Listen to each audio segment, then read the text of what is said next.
Now let's talk about effort. I mean, this is the NBA Finals, and we're talking about effort. That's a huge concern of mine.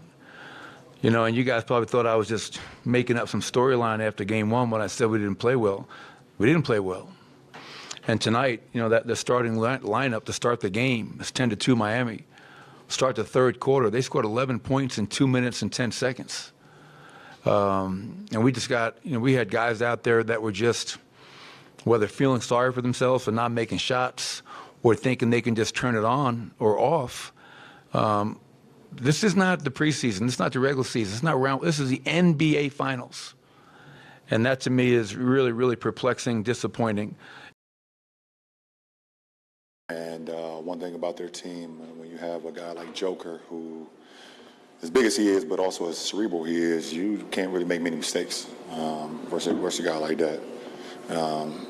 And even when you guard him for one of the best possessions that you think you've guarded him, he puts the ball behind his head, Larry Bird style, and shoots it 50 feet in the air, and it goes in.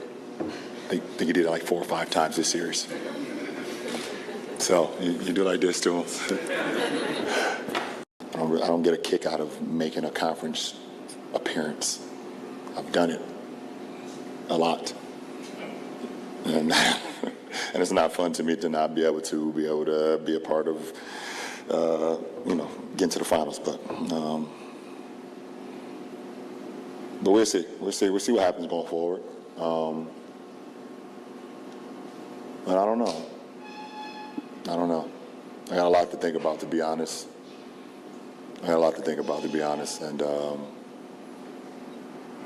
just for me personally, going forward with the game of basketball, I got a lot to think about. Appreciate it. That means that the #1 pick in the 2023 NBA draft goes to the San Antonio Spurs. The San Antonio Spurs walk away with the first overall pick in the 2023 draft.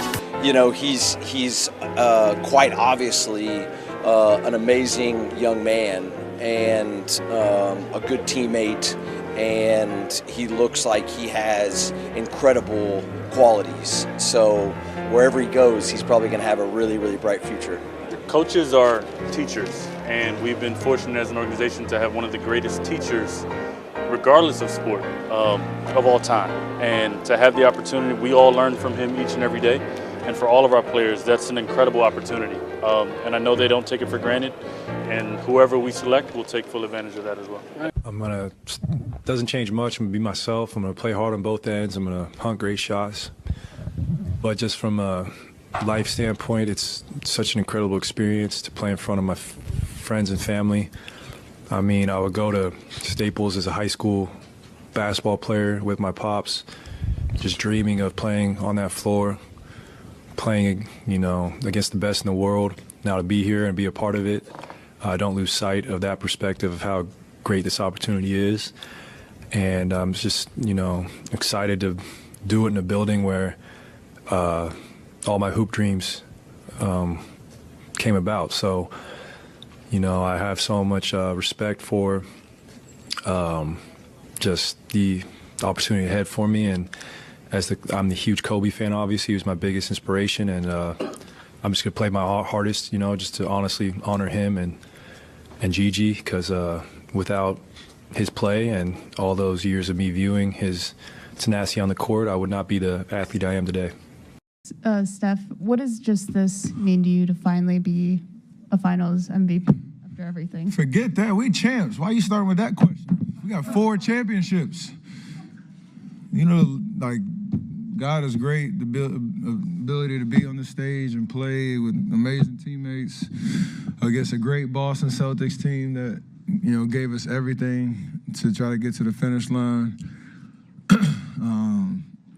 This one hits different for sure, just knowing what the last 3 years have meant, what it's been like from injuries to, you know, changing of the guard and the rosters, Wiggs coming through, our young guys, carrying the belief that we could get back to the stage and win, even if it didn't make sense to anybody when we said it. All that stuff matters, and now I think our energy and especially these last two games has been amazing on both ends of the floor. And that's all you want is an opportunity to, play hopefully the best game of the year. Doesn't have to be perfect, but play the best game of the year in terms of our intensity, focus, execution, and knowing what one more win means. So you can talk about it, you can embrace it, embrace the challenge. A lot of guys in our locker room have been here before, but just got to go do it.